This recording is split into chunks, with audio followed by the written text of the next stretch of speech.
গৰমৰ দিনকেইটাৰ আৰম্ভণিতে যথেষ্ট উদ্বেগপূৰ্ণ কথা এটা মনলৈ আহিছে। সেয়া হৈছে এইবাৰৰ যিটো তাপমাত্ৰা, এই তাপমাত্ৰা যথেষ্ট পৰিমাণে বৃদ্ধি পাইছে আৰু খৰাঙো যথেষ্ট পৰিমাণে বৃদ্ধি পাইছে। এয়া কোনো ভাল খবৰ নহয়।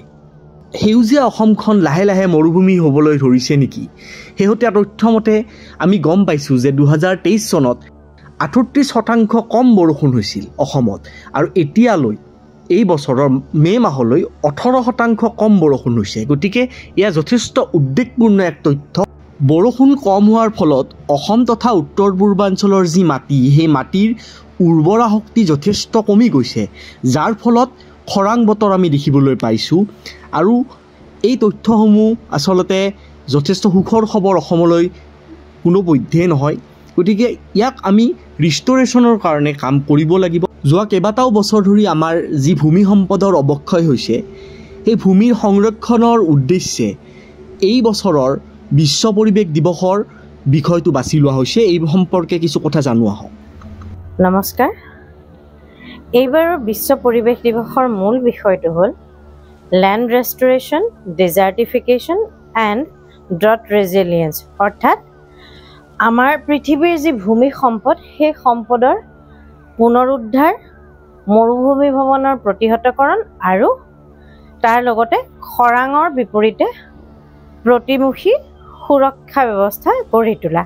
এইটোৰ উদ্দেশ্য হ'ল আমাৰ পৃথিৱীৰ যি অতি মূল্যৱান সম্পদ, ভূমি সম্পদ, এই ভূমি সম্পদক পুনৰুদ্ধাৰ কৰা, মৰুভূমি ভৱনৰ দৰে যিবোৰ সমস্যাই সমগ্ৰ পৃথিৱীৰ ভূমি সম্পদক ক্ৰমশঃ আক্ৰান্ত কৰি আহিব ধৰিছে, সেইবোৰৰ প্ৰতি মানুহৰ মাজত সজাগতা সৃষ্টি কৰা, তাক প্ৰতিহত কৰা আৰু আমাৰ ভূমি সম্পদকে ধৰি সমগ্ৰ পৰিস্থিতিতন্ত্ৰত থকা জীৱ বৈচিত্ৰ্যসমূহক সুৰক্ষিত ৰূপত পুনৰুদ্ধাৰ কৰি তাক বিলুপ্ত হোৱাৰ পৰা ৰক্ষা কৰা তথা জলবায়ু পৰিৱৰ্তনকো যাতে আমি একে সময়তে প্ৰতিহত কৰি এক স্থিতিস্থাপক পৰিস্থিতিতন্ত্ৰ গঢ় দিব পাৰোঁ, তাৰ বাবে সামূহিকভাৱে যি প্ৰচেষ্টা চলোৱাৰ প্ৰয়োজন আহি পৰিছে, সেই সম্পৰ্কে সজাগতা সৃষ্টি কৰা। এতিয়া কথা হ'ল, আমি যেতিয়া ভূমি সম্পদ বুলি কওঁ, আমাৰ ভূমি বা মাটি ই হ'ল এক অতি মূল্যৱান সম্পদ। এই কথাটো আমি কেনেকৈ অনুভৱ কৰিব পাৰোঁ? আমাৰ চাৰিওপাশে আমি যি মাটি দেখোঁ, খেতি পথাৰৰ মাটিয়ে হওক, আমাৰ চাৰিওফালৰ যি মাটি থাকোঁ, তাৰ একেবাৰে যিটো ওপৰৰ সেই অংশটোহে সাৰুৱা, আৰু সেই সাৰুৱা মাটিৰ মাত্ৰ 1 চেণ্টিমিটাৰ মাটি গঠন হ'বলৈ আমাৰ পৃথিৱীৰ এক সুস্থ পৰিস্থিতিতন্ত্ৰক প্ৰয়োজন হয় 200 পৰা 500 বছৰ। ইমান ধীৰ গতিত সৃষ্টি হোৱা এটা সম্পদ, আৰু আটাইতকৈ ডাঙৰ কথাটো হ'ল এই ভূমি সম্পদৰে 95% আমাৰ গোটেই পৃথিৱীৰ জীৱ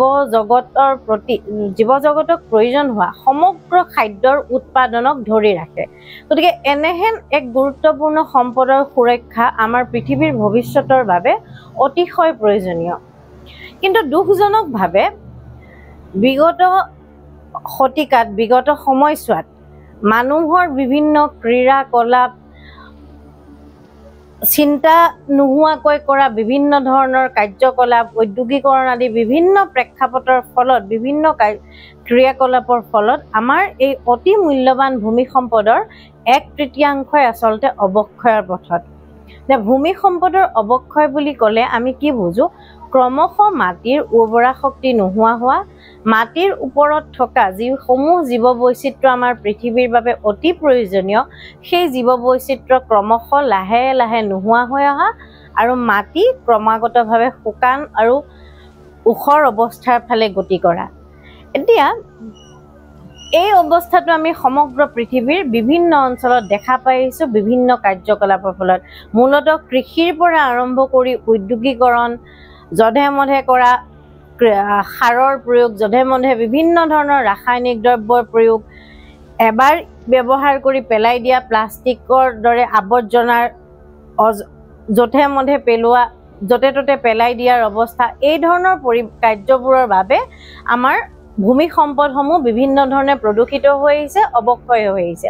আৰু তাৰ লগতে এটা গুৰুত্বপূৰ্ণ কথা হৈছে, বিভিন্ন কাৰণত উদ্যোগ স্থাপন কৰিবৰ কাৰণে হওক, বিভিন্ন বাট পথ বা উন্নয়নমূলক কাৰ্যকলাপৰ কাৰণেই হওক, বিভিন্ন কাৰণত আমাৰ অৰণ্যানীসমূহ ক্ৰমশ লোপ পাই আহিব ধৰিছে। নিৰ্মলনীকৰণ হ'ল ভূমি অৱক্ষয়ৰ এক অন্যতম গুৰুত্বপূৰ্ণ কাৰক। এনেকুৱা কাৰকবিলাকে আমাৰ মাটিক লাহে লাহে উৰ্বৰা শক্তিটো তাৰ নোহোৱা কৰি আহিছে। এই যি মূল্যৱান অতি সাৰুৱা যিটো ওপৰৰ স্তৰ, সেই তৰফটো লাহে লাহে ক্ষয় হৈ আহিছে। আৰু এনেবোৰ কাৰণে ভূমি সম্পদক যি ধৰণে প্ৰভাৱান্বিত কৰিছে, সেই প্ৰভাৱ আচলতে কেৱল যে মাটিতেই সীমাবদ্ধ তেনে নহয়। ই মাটিৰ পৰা গৈ পানীৰ পৰা গৈ বিভিন্ন মাটি আৰু পানীৰ লগত সম্পৃক্ত হৈ থকা জীৱ জগত, আমাৰ মাটিৰ তলত থকা যিটো গ্ৰাউণ্ড ৱাটাৰ বা ভূতল জল, সেই ভূতল জলৰ গুণাগুণ আৰু পৰিমাণ, এই সকলোবোৰকে ই প্ৰভাৱান্বিত কৰে। এতিয়া এটা সৰু উদাহৰণ দিওঁ। আমাৰ আগতে এতিয়া কি আছিল, আমাৰ চাৰিওফালে যিবিলাক মাটি আছিল বা আমাৰ ঘৰ চোতাল সকলোবোৰতে মাটি থাকে, তাৰ ওপৰত এখন সৰু পাতলীয়াকৈ ঘাঁহনি থাকে। এতিয়া সময়ৰ লগে লগে মানুহে সেই মাটি লাহেকৈ চাৰিওফালে পকা কৰি নিজৰ ঘৰ চোতালবিলাক পকা কৰি ল'বলৈ লৈছে। এতিয়া এই পকা কৰি লোৱাৰ ফলত কি হয়, যেতিয়া আমাৰ বৰষুণ হয়, বৰষুণৰ পৰিমাণ কমেই হওক বা বেছিয়ে হওক, বৰষুণখিনি আমাৰ মাটিৰ তললৈ সোমাই যাবলৈ সি ঠাই নাপায়, পকাখনৰ ওপৰেদি বাগৰি গুচি যায়। তেনে হোৱাৰ ফলত বৰষুণৰ যিখিনি অতিৰিক্ত পানী, সেই অতিৰিক্ত পানীখিনি ভূতল জললৈ যোৱাৰ পৰিৱৰ্তে সি বাগৰি গুচি যায়, আৰু ফলত বাগৰি যোৱাৰ অৱস্থাত যিটো মাটিৰ পানীৰ যিটো সোঁত, সেই সোঁতে উৰ্বৰা মাটিখিনি কঢ়িয়াইও লৈ যায়, আৰু লগতে ভূতল জলত যিখিনি পানী আমাৰ আচলতে বৰষুণৰ পৰা জমা হ'ব লাগিছিল, সেই জমা হোৱাৰ পৰিমাণটো কমি যায়। গতিকে এই দুয়োটা প্ৰক্ৰিয়াই ওতঃপ্ৰোত। আৰু আটাইতকৈ ডাঙৰ কথাটো হ'ল, মাটিৰ অৱস্থাৰ লগত, মাটিৰ অৱক্ষয়ৰ লগত জলবায়ু পৰিৱৰ্তনৰো বিভিন্ন কথা জড়িত হৈ থাকে। জলবায়ু পৰিৱৰ্তনতো মাটিৰ অৱক্ষয়ে বিভিন্ন ধৰণে প্ৰভাৱ পেলায়, আৰু তাৰ একেলগতে জলবায়ু পৰিৱৰ্তনৰ মাত্ৰা বৃদ্ধি পোৱাৰ লগে লগে মাটিৰ অৱক্ষয়ো বৃদ্ধি পায়। গতিকে এই সকলো কথা সাঙুৰি মানুহৰ মাজত সজাগতা সৃষ্টি কৰিবৰ কাৰণে এই বিষয়টোক আমি এইবাৰৰ বাবে নিৰ্বাচন কৰি বিষয়টোৰ চাৰিওকাষে মানুহৰ সজাগতা সৃষ্টি কৰিবলৈ চেষ্টা কৰা হৈছে। কথা হ'ল, এই যিটো আমাৰ পৰিৱেশ দিৱসৰ মূল বিষয় আৰু তাৰ লগত সংলগ্ন যিখিনি কথা, ভূমি অৱক্ষয়, মৰুভূমি ভৱন বা এই ধৰণৰ কথা, এতিয়া ওপৰা ওপৰিকৈ চাবলৈ গ'লে আমাৰ অঞ্চলত, আমাৰ উত্তৰ পূবত বা অসমত আমাৰনো ক'ত মৰুভূমি আছে? কিন্তু কথাটো তেনে নহয়। মৰুভূমি ভৱন আচলতে সমগ্ৰ পৃথিৱীতে চলি থকা এটা অতি ক্ষয়ংকাৰী প্ৰক্ৰিয়া। এতিয়া আশ্চৰ্যকৰ কথাটো হ'ল এইটোহে যে অতি শেহতীয়াকৈ পোৱা এক তথ্য অনুসৰি অসমকে ধৰি উত্তৰ পূবৰ মুঠ 6খন ৰাজ্যত এই যিটো মৰুভূমি ভ্ৰমণ বা ভূমি অৱক্ষয়ৰ মাটিৰ গুণাগুণ ক্ৰমশ মাটি শুকাই যোৱাৰ যিটো পৰিৱেশ সৃষ্টি হৈছে, সেই মৰুভূমি ভ্ৰমণৰ পৰিমাণ অসমকে ধৰি উত্তৰ পূৰ্বাঞ্চলৰ 6খন ৰাজ্যত ভাৰতৰ ভিতৰতে আটাইতকৈ সৰ্বাধিক।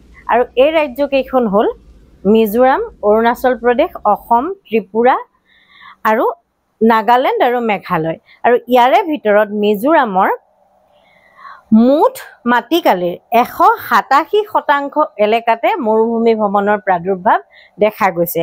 ইয়াৰ পাছত অসমত 45.8% এলেকাত মৰুভূমি ভ্ৰমণ বা মাটিৰ অৱক্ষয় হোৱা দেখা গৈছে।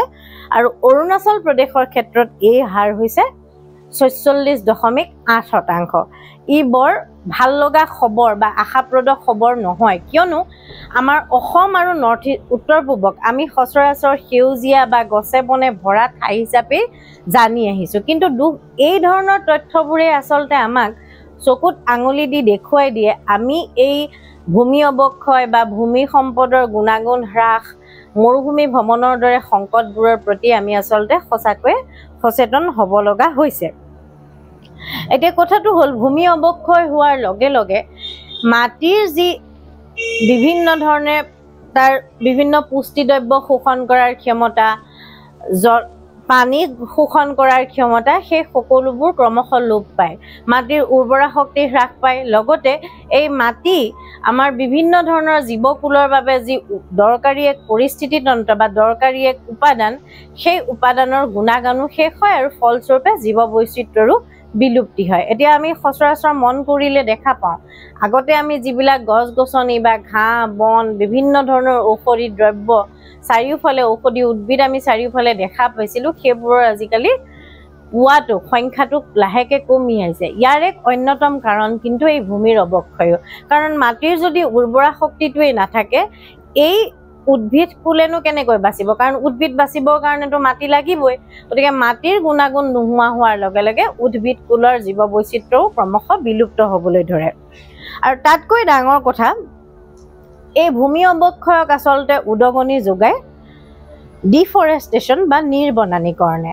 এতিয়া মন কৰিবলগীয়া কথাটো হ'ল 2010 চনত অসমৰ বনাঞ্চলৰ এলেকাৰ পৰিমাণ আছিল 33%, মুঠ মাটিকালিৰ 33%। 2023 চনত অসমৰ প্ৰাকৃতিক যি অৰণ্য এলেকা তাৰে 17.1 কিলো হেক্টৰ এলেকা নোহোৱা হৈছে।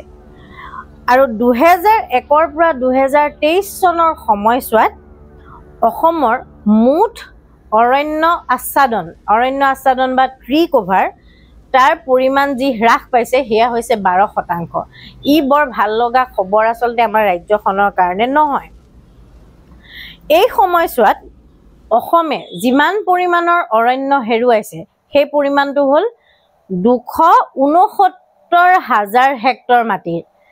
এই পৰিমাণটো কিমান জানেনে? এই কথাটো জানিবৰ কাৰণে এটা সৰু উদাহৰণ দিওঁ। এই যিমানখিনি পৰিমাণৰ অৰণ্য আচলতে আমি হেৰুৱাইছোঁ ই হ'ল দিল্লী মহানগৰীৰ মুঠ মাটিকালিৰ দুগুণ এলেকা। অৰ্থাৎ দুখন দিল্লী মহানগৰৰ সমান এলেকা আমি অসমত অৰণ্য হেৰুৱাইছোঁ। আৰু ই আমাৰ ৰাজ্যখনৰ জলবায়ু, ৰাজ্যখনৰ পৰিৱেশ আৰু পৰিস্থিতি তন্ত্ৰৰ কাৰণে আশাপ্ৰদ খবৰ কেতিয়াও হ'ব নোৱাৰে। আৰু ইয়াৰ ভিতৰত কাৰ্বি আংলঙত আটাইতকৈ বেছি অৰণ্য এৰিয়া নোহোৱা হৈছে, তাৰপাছত ডিমা হাছাও, শোণিতপুৰ, তিনিচুকীয়া আৰু কোকৰাঝাৰ, এই 5খন জিলাত অসমত আটাইতকৈ বেছি অৰণ্য অঞ্চল নোহোৱা হৈছে বুলি গ্ল'বেল ফৰেষ্ট ৱাটছ নামৰ এটা ৱেবছাইটৰ তথ্যত প্ৰকাশ পোৱা গৈছে। আৰু এই যি পৰিমাণৰ অৰণ্য আচলতে অসমৰ পৰা নোহোৱা হৈ গৈছে তাক যদি আমি কাৰণ অৰণ্য নোহোৱা হোৱাৰ অৰ্থটো হ'ল আচলতে আমি পৰিৱেশলৈ বা বায়ুমণ্ডললৈ কাৰ্বন ডাই অক্সাইড এৰি দিছোঁ। এই এৰি দিয়া কাৰ্বন ডাই অক্সাইডৰ ইকুইভেলেণ্ট বা সমতুল পৰিমাণটো হ'ব 6 মেট্ৰিক টন প্ৰতি বছৰে। অৰ্থাৎ অসমৰ এই অৰণ্যৰ হেৰুৱাৰ ফলস্বৰূপে আমি 6 মেট্ৰিক টন পৰিমাণৰ কাৰ্বন ডাই অক্সাইড আমাৰ বায়ুমণ্ডললৈ এৰি দিছোঁ। অৰ্থাৎ আমি লাহে লাহে আমাৰ অঞ্চলবোৰতো জলবায়ু পৰিৱৰ্তনৰ কাৰক সৃষ্টি কৰিবলৈ আগবাঢ়িছোঁ। এতিয়া আমি সচৰাচৰ এটা কথা কওঁ, যেতিয়া আমি ডিফৰেষ্টেশ্যনৰ কথা কওঁ বা ভূমি অৱক্ষয়ৰ কথা কওঁ, অৱধাৰিতভাৱে জলবায়ু পৰিৱৰ্তনৰ বিষয়টো আহি পৰে। আৰু আমাৰ এই বছৰৰ যিটো পৰিৱেশ দিৱসৰ থিম, মূল বিষয়, তাতো আচলতে জলবায়ু পৰিৱৰ্তনৰ সৈতে মোকাবিলা কৰিবৰ কাৰণে মানুহক সজাগ কৰিব পৰাকৈ, ভূমি সম্পদৰ প্ৰয়োজনীয়তা সম্পৰ্কে সজাগ কৰিব পৰাকৈ এই বিষয়টোকো আওতালৈ আনি লোৱা হৈছে। আৰু সেইকাৰণে ড্ৰট ৰিজিলিয়েন্স অৰ্থাৎ খৰাঙক প্ৰতিহত কৰাৰ ক্ষমতা সৃষ্টি কৰাৰ ওপৰত গুৰুত্ব দিয়া হৈছে। এতিয়া কথা হ'ল, আমি যদি পৰিসাংখ্যিকভাৱে চাওঁ, এতিয়া একদম সৰু এটা একেবাৰে শেহতীয়া তথ্য, এই বছৰ মে' মাহত অসমত 2টা দিনত উষ্ণ প্ৰবাহৰ সতৰ্কতা জাৰি কৰা হৈছিল। অৰ্থাৎ অসমৰ উষ্ণতা ইমান বেছি বৃদ্ধি পাইছিল যে তাক উষ্ণ প্ৰবাহৰ আওতালৈ অনা হৈছে। আৰু ই নিঃসন্দেহে আমাৰ অঞ্চলটোলৈ অহা জলবায়ু পৰিৱৰ্তনৰ উদাহৰণ। তাৰপাছত 2001 পৰা 2019 চনৰ মাজৰ সময়ছোৱাত মুঠ 18টা বছৰতে আমাৰ অসমে তাৰ যিটো স্বাভাৱিক বৰষুণৰ মাত্ৰা, বৃষ্টিপাতৰ মাত্ৰা, তাতকৈ কম বৰষুণ লাভ কৰি আহিছে। মাত্ৰ এটা বছৰ 2007 চনতহে অসমত বৃষ্টিপাতৰ পৰিমাণ স্বাভাৱিক বৃষ্টিপাততকৈ বৃদ্ধি পোৱা দেখা গৈছিল। আৰু ইয়াৰে ভিতৰত এতিয়া 2023 চনত একেবাৰে এতিয়া শেহতীয়া যিখিনি আমাৰ যিটো ঋতু শেষ হ'ল, যিটো আমাৰ জলবায়ু বিজ্ঞানৰ ফালৰ পৰা আমাক প্ৰি মনচুন বা প্ৰাক মৌচুমী ঋতু বুলি কোৱা হয়। এপ্ৰিলৰ পৰা এপ্ৰিল, মে', জুন এই সময়খিনি, মাৰ্চ, এপ্ৰিল, মে' এই 3টা মাহক আমাৰ প্ৰাক মৌচুমী বুলি কোৱা হয়। আৰু প্ৰাক মৌচুমী কালত যিটো আমাৰ বৰষুণ অসমে লাভ কৰে, 2023 চনত এই বৰষুণৰ পৰিমাণত আচলতে কম হৈছিল 38%। 38% বৰষুণ আমি 2023 চনত প্ৰাক মৌচুমীত কমকৈ পাইছিলোঁ। আৰু 2024 চনত এতিয়ালৈকে হোৱা প্ৰাৰম্ভিক পৰিসাংখ্যিক তথ্য মতে এতিয়াও এই তথ্যখিনি সম্পূৰ্ণ হোৱা নাই, কাৰণ মে' মাহটো মাত্ৰ শেষ হৈছে। প্ৰাৰম্ভিক তথ্য অনুসৰি অসমে 18% কম বৰষুণ লাভ কৰিছে এই বছৰটোত প্ৰাক মৌচুমী কালত, আৰু ইয়াৰে ভিতৰত চিৰাং ডিষ্ট্ৰিক্টে 71% কম বৰষুণ। তাৰমানে 100% যদি বৰষুণ হ'ব লাগিছিল তাৰ 71% বৰষুণ কমকৈ হৈছে, আৰু দৰঙত 64% কম বৰষুণ লাভ কৰিছে। আৰু এই তথ্যবোৰ আচলতে আমাৰ অঞ্চললৈ হৈ থকা, আমাৰ উত্তৰ পূৰ্বাঞ্চলকে ধৰি অসমকে ধৰি বিভিন্ন আমাৰ নিজৰ ঠাইবোৰত হোৱা জলবায়ু পৰিৱৰ্তনৰ যি পৰিস্থিতি, তাৰ এক অশনিক সংকেত বুলি আমি ধৰি ল'ব পাৰোঁ। এতিয়া এনে পৰিপ্ৰেক্ষিতত আৰু অকল সেইটোৱে নহয়, এতিয়া আমি যোৱা কিছু বছৰত যদি দেখা পাওঁ কি হয়, আজিকালি আমাৰ বৰষুণ যিখিনি সময়ত হয়, ডাঙৰ বৰষুণ খুব ততাতৈয়াকৈ ডাঙৰ বৰষুণ কেইদিনমান হয়, আৰু তাৰ পাছত বৰষুণটো নোহোৱা হয়, মাজত একেবাৰে খৰাং পৰিস্থিতি এটাৰ সৃষ্টি হয়। আৰু বৰষুণৰ পৰিমাণ যেতিয়া কম সময়ত আমি বেছি বৰষুণ পাই যাওঁ, তেতিয়া কি হয়, 1 নম্বৰ আমাৰ বানপানীৰ সমস্যাটো বৃদ্ধি হয়। আমাৰ অসম এনেও বানপ্ৰৱণ ৰাজ্য, অসমত বানৰ পৰিমাণটো যথেষ্ট বেছি। আৰু 2 নম্বৰ কি হয়, যিহেতু খুব কম সময়ত বেছি বৰষুণ আমি লাভ কৰি যাওঁ, মাটিৰ ওপৰেদি পানীৰ প্ৰৱাহটো বৃদ্ধি পায়, আৰু বৃদ্ধি পোৱাৰ লগে লগে বানপানী হয়, কৃত্ৰিম বানপানীৰো সৃষ্টি হয়। আৰু মাটিয়ে পানীৰ পৰা তললে, মাটিৰ পৰা আচলতে পানীটো নিগৰি ভূতল তললৈ যাবৰ বাবে কম সময় পায়। ফলস্বৰূপে আমাৰ যিটো গ্ৰাউণ্ড ৱাটাৰ ৰিচাৰ্জ বা ভূতল জলৰ যিটো নৱীকৰণ, সেই নৱীকৰণৰ পৰিমাণটো তেনেই কম হয়। ফলত 1 আমাৰ বানপানী বাঢ়ি গ'ল, 2 মাটিৰ ওপৰে খৰকৈ পানীৰ প্ৰৱাহটো বেছি হোৱাৰ লগে লগে আমাৰ মাটি উটুৱাই নিলে, উৰ্বৰা শক্তি মাটিৰ কমি গ'ল। আৰু 3 নম্বৰ সমস্যা, আমাৰ ভূতল জলৰ যিটো ভাণ্ডাৰ, সেই ভাণ্ডাৰটোত কমকৈ নৱীকৰণ হ'ল। ফলত আমি পানী যেতিয়া নোহোৱা দিন হ'ব, আমাৰ ভূতল জলৰ যিখিনি আহৰণ কৰা হয়, আমাৰ ভূতল জলৰ পৰিমাণটো কমি যায়, ফলত জল সংকটৰ পৰিমাণটো বৃদ্ধি পোৱাৰ শংকাই দেখা দিয়ে। আৰু এইবোৰ কাৰণতে আচলতে আমি এই বছৰৰ যিটো মূল বিষয়, সেই বিষয়টোক যথেষ্ট গুৰুত্ব সহকাৰে লৈ আমি সৰ্বত্ৰ এই বিষয়টোক সজাগ কৰি আমি নিজেও নিজাকৈ কিছুমান পদক্ষেপ যাতে হাতত লৈ এই ব্যৱস্থাবিলাক গ্ৰহণ কৰি আমাৰ ভূমি সম্পদ, জল সম্পদক সংৰক্ষণ কৰি জলবায়ু পৰিৱৰ্তনৰ সৈতে মোকাবিলা কৰিব পাৰোঁ, সেই কথাবিলাক আমি চিন্তা কৰাৰ অতি প্ৰয়োজন হৈ পৰিছে। এতিয়া কথা হ'ল, এই বছৰৰ যিটো মূল বিষয়, তাতে মূল যিটো শ্লোগান আমি লৈছোঁ, our land our future we are generation restoration. এতিয়া এই যে জেনেৰেশ্যন ৰেষ্টৰেশ্যন কথাটোত, ৰেষ্টৰেশ্যন শব্দটোত গুৰুত্ব দিয়া হৈছে, বা মূল বিষয়টো লওঁতেও লেণ্ড ৰেষ্টৰেশ্যনৰ কথাটোত গুৰুত্ব দিয়া হৈছে। সেই শব্দটোতে আচলতে আমি ভৱিষ্যতেনো কি কৰিম, বা ভৱিষ্যতৰ বাবে আমাৰনো আশা কি, সেই আশাখিনি আচলতে এই কথাটোতেই লুকাই আছে। এতিয়া কথা হ'ল, এই প্ৰসংগতে এটা কথা উল্লেখ কৰা ভাল যে 2021 পৰা 2030 দশকটো ৰাষ্ট্ৰসংঘই সমগ্ৰ বিশ্বতে পৰিস্থিতিতন্ত্ৰৰ পুনৰুদ্ধাৰৰ দশক হিচাপে উদযাপন কৰিবলৈ লৈছে। আৰু ইয়াৰ মূল লক্ষ্যটো হ'ল, আমাৰ বিভিন্ন পৰিস্থিতিতন্ত্ৰ, জলজ হওক স্থলজ হওক, বিভিন্ন পৰিস্থিতিতন্ত্ৰৰ যি অৱক্ষয় সৰ্বত্ৰ দেখা গৈছে, সেই অৱক্ষয়ক নোহোৱা কৰি পৰিস্থিতিতন্ত্ৰবোৰক পুনৰ আগৰ ৰূপলৈ যাতে আমি ঘূৰাই নিব পাৰোঁ, পুনৰুদ্ধাৰ কৰিব পাৰোঁ, সেই সম্পৰ্কে সজাগতা সৃষ্টি কৰা, বিভিন্ন সামূহিক কাৰ্যব্যৱস্থা গ্ৰহণ কৰা, তাৰ উদ্দেশ্যেই এই দশকটো পালন কৰা হৈছে। আৰু ঠিক ইয়াৰ লগত সংগতি ৰাখিয়ে আচলতে এইবাৰৰ যিটো মূল বিষয়, তাতে ভূমি সম্পদৰ পুনৰুদ্ধাৰক গুৰুত্ব আৰোপ কৰা হৈছে। এটা কথা হ'ল, উই আৰ জেনেৰেশ্যন ৰেষ্টৰেশ্যন, তাৰমানে আমাৰ আজিৰ যিটো প্ৰজন্ম, আমি হ'লোঁ পুনৰুদ্ধাৰকাৰী প্ৰজন্ম। এই আমাৰ নতুন প্ৰজন্মই আমি পৰিস্থিতিতন্ত্ৰসমূহৰ লৈ অহা বিপদক অনুধাৱন কৰি তাক পুনৰুদ্ধাৰ কৰাৰ প্ৰয়োজনীয়তাৰ ওপৰত আচলতে আমি ইয়াত বিশেষভাৱে গুৰুত্ব আৰোপ কৰিব লাগিব। এতিয়া দুখজনক কথাটো হ'ল, আমাৰ যিখিনি নতুন প্ৰজন্ম, আমাৰ বয়সৰ বা আমাতকৈ পিছৰ যিখিনি, বিশেষকৈ এতিয়া একেবাৰে সৰু যিখিনি প্ৰজন্মৰ ল'ৰা ছোৱালী, তেওঁলোকৰ কাৰণে আটাইতকৈ দুখ লগা কথাটো হৈছে, তেওঁলোকে জন্মৰ পৰাই যিখিনি পৰিস্থিতিতন্ত্ৰক দেখা পাব, জন্মৰ পৰাই তেওঁলোকে যিখন পৰিৱেশৰ সৈতে যিটো পৰিৱেশৰ সৈতে চিনাকি হৈছে, সেই পৰিৱেশটো আচলতে ইতিমধ্যে যথেষ্ট পৰিমাণে ক্ষয়ীভৱন হোৱা পৰিৱেশ। আগতে আমাৰ ককা আজু ককাহঁতে যি এক সুস্থ প্ৰাকৃতিক পৰিৱেশত ডাঙৰ হৈছিল, আমাৰ ভৱিষ্যত প্ৰজন্মই বা আহি থকা প্ৰজন্মই সেই সুস্থ একেবাৰে প্ৰদূষণমুক্ত একেবাৰে কোনো ক্ষয় ক্ষতি নোহোৱা পৰিস্থিতি তন্ত্ৰ এটা তেওঁলোকে কেতিয়াও নাপায়। ইতিমধ্যে আমি আমাৰ ভুলৰ বাবে পৰিস্থিতি তন্ত্ৰক প্ৰাকৃতিক পৰিৱেশক যথেষ্ট পৰিমাণে ক্ষয়ৰ মুখলৈ ঠেলি দিলোৱেই। গতিকে তেওঁলোকে যিটো পৰিৱেশ দেখা পাব, তেওঁলোকে যি পৰিস্থিতি তন্ত্ৰত ডাঙৰ হ'ব, সেই পৰিস্থিতি তন্ত্ৰটো ইতিমধ্যেই ক্ষয়ীভূত পৰিস্থিতি তন্ত্ৰ, ডিগ্ৰেডেড ইক'চিষ্টেম।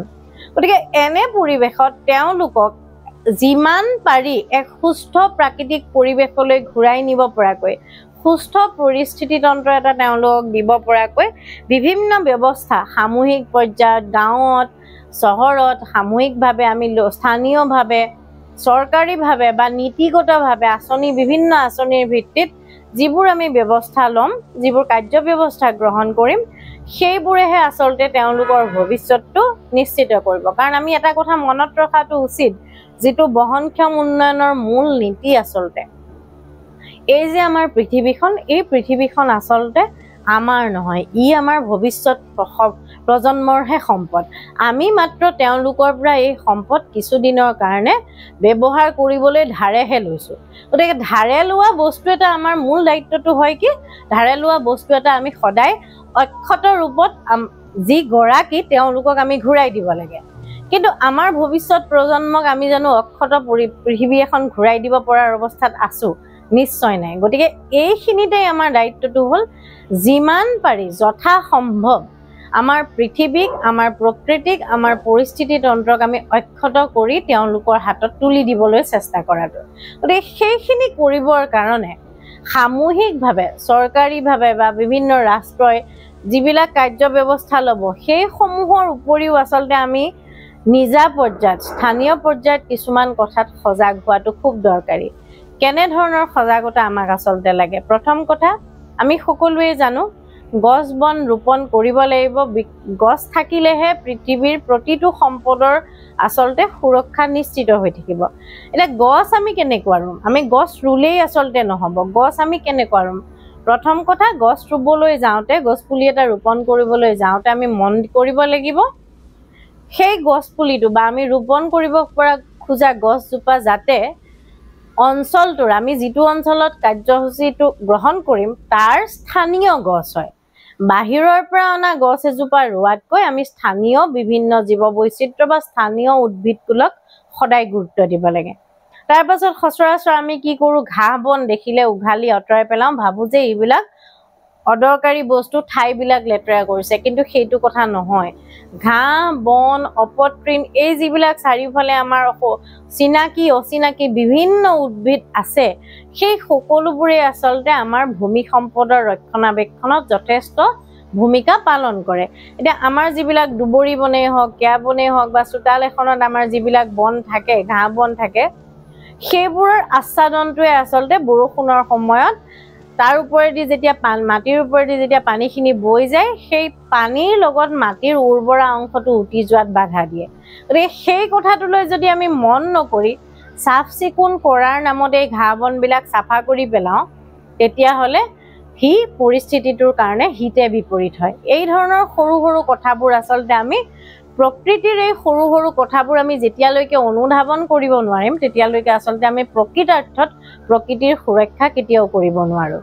তাৰ পাছত আহিল, এতিয়া বহুত সময়ত দেখা যায়, আমি আমাৰ বিভিন্ন কাৰ্যসূচীত আগতে দেখিছোঁ, কমাৰ্চিয়েল প্লেণ্টেশ্যন বা বাণিজ্যিক গছ ৰোপণৰ নামত এনেকুৱা কিছুমান গছ ৰোপণ কৰা হয় যিবোৰৰ তলত আচলতে কোনো ধৰণৰ ঘাঁহ বন গজিব নোৱাৰে। এতিয়া যি আপোনালোকে মন কৰে, চেগুন গছবিলাক আমাৰ য'ত য'ত চেগুন গছৰ বাগান আছে, চেগুন ৰোৱা হয়, বা ৰাবাৰ প্লেণ্টেশ্যন থাকে, ৰাবাৰ গছ য'ত থাকে, তাৰ তলত আপোনালোকে মন কৰিব সৰু সৰু বা বিভিন্ন ধৰণৰ এনেকুৱা ঘাঁহ বন কেতিয়াও বেছিকৈ নগজে, মাটি উদং হৈ থাকে।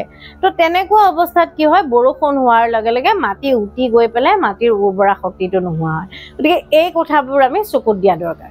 তাৰ পাছত আহিল, সচৰাচৰ আমি কি কৰোঁ, আমাৰ মাজত এটা খুব আজিকালি আমাৰ এটা বেয়া অভ্যাস হৈছে, বিয়াই সবাহে হওক বিভিন্ন অনুষ্ঠানতে হওক সৰু সৰু প্লাষ্টিকৰ বটল আগতে আমাৰ পানী বিয়াই সবাহে গ'লে পানী কিহত খাবলৈ দিছিল গিলাচত কাঁচৰ গিলাচ আছিল ষ্টিলৰ গিলাচ আছিল তাৰ মাজত এতিয়া ডিসপোজেবল গিলাচ হৈছিল কিন্তু এতিয়া শেহতীয়াকৈ আজিকালি দেখা পোৱা গৈছে এটা নতুনকৈ এটা ৰেডি হৈছে সৰু সৰু পানীৰ বটলকে দি দিয়ে বিভিন্ন সাইজৰ এতিয়া এই পানীৰ বটল বা বিভিন্ন ধৰণৰ আমাৰ যিবিলাক এবাৰ ব্যৱহাৰ কৰি পেলাই দিয়া যিবোৰ সিঙ্গল ইউজ প্লাষ্টিক যিবোৰ এবাৰ ব্যৱহাৰ কৰি পেলাই দিয়া আৱৰ্জনা সেইবোৰ আমি কি কৰো আমি গৈ পেলাই কোনো এটা ঠাইত মাটিৰ ওপৰত দমাই থৈ দিওঁ আপোনালোকে মন কৰিব এই বস্তুবোৰ বছৰৰ পাছত বছৰ ধৰিও ই কেতিয়াও ক্ষয় হৈ নাযায় নোহোৱা হৈ নাযায় পচি নাযায় ফলত সেইবোৰ জমা হৈ থকাৰ ফলত মাটিৰ প্ৰদূষণটো হয় এটা যেতিয়া বৰষুণ আহিব তাৰ পৰা বিভিন্ন ধৰণৰ ৰাসায়নিক দ্ৰব্য পানীৰ খুঁটৰ লগত বৰষুণৰ পানীৰ লগত উটি গুচি যায় গৈ পেলাই সি আমি যিবোৰ পানী যিবিলাক নৈ বিল জলাশয় পুখুৰীত আছে সেইবিলাকৰ পানীক প্ৰদূষণ কৰে আমাৰ খেতি পথাৰক প্ৰদূষিত কৰে আৰু এইদৰে সৰ্বত্ৰ প্ৰদূষণ বিয়পি পৰে আৰু মাটি আৰু পানী উভয়ৰে ক্ষতি সাধন হয় গতিকে এই যে সিঙ্গল ইউজ প্লাষ্টিক এইবোৰ আমি ব্যৱহাৰ নকৰিলেওতো চলে এতিয়া কৰবালৈ গলো আমি এটা ভাল পানীৰ বটল যদি লৈ যাওঁ সেইটোকে ব্যৱহাৰ কৰো বা বজাৰৰ পৰা প্লাষ্টিকৰ মোনাটো অনাৰ পৰিৱৰ্তে আমি নিজাকৈ ঘৰৰ পৰা এটা মোনা যদি লৈ যাওঁ যতে ততে চিপছ খালো বিভিন্ন ধৰণৰ খোৱা বস্তু খালো বিস্কুট খালো তাৰ পেকেটবোৰ যতে ততে পেলাই নিদি যিমান পাৰি তাক সচেতনভাৱে তাক উপযুক্ত আৱৰ্জনা পেলোৱা স্থানত যদি আমি পেলাবলৈ যাওঁ তেতিয়াহলে এই ধৰণৰ সমস্যাবোৰ বহুলাংশে নোহোৱা হ'ব এতিয়া এইখিনিতে এটা কথা মন কৰিব লগা আমি সচৰাচৰ আমাৰ কিছুমান অভ্যাস নাথাকে আমি কেতিয়াও আৱৰ্জনা ভাগ ভাগ কৰি পৃথক কৰি কেতিয়াও নেপেলাওঁ আমি ঘৰৰ পলিথিন বা বিভিন্ন বেটাৰী জাতীয় এনেকুৱা বস্তু